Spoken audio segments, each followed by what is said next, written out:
আচ্ছা, এই ওয়াকা বা ফলস, তার ওপরে আমরা গিয়েছিলাম। ওপরে ওই যে খালি ওইটুকু জল পড়ছে, দেখে কিছু মনে হচ্ছে না। যদি আমরা ওইটুকু যদি সবটা বাদ দিই, তাহলে ঠিক এই রকম দেখা যায়। তো যেই নাকি এটাকে নিচের দিকে পড়ছে, অসাধারণ দৃশ্য, অসাধারণ। কত নিচে যাচ্ছে আমি বলতে পারবো না, এখান থেকে খুব একটা ভালো বোঝা যাচ্ছে না, মেঘ আছে, ঠিক আছে।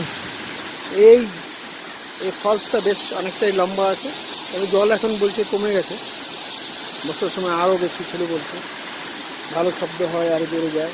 তো ওই নিচ দেখতে পাচ্ছি হালকা করে, অনেকটা নিচে, অনেক নিচে। আর চারিদিকে কিছুই দেখা যাচ্ছে না, মেঘে গ্রাস করে গেছে আমাদের পুরো, একদম কিচ্ছু দেখা যাচ্ছে না। দিকটা সাদা মেঘ, একদম পুরো আমাদের কাছে মেঘ আস্তে আস্তে চলে আসছে। তো ভিডিওটা খুব একটা ভালোভাবে দেখাতে পারছি না, তাই না? কী করা যাবে, আর এভাবেই তো চালা যাবে। খুব একটা লোক দেখতে পাচ্ছি না এদিকে, বিকেল হয়ে গেছে, প্রায় 4টে বাজে, 5টার সময় বন্ধ হয়ে যায়। এই হচ্ছে সে ওয়াকাবাগ।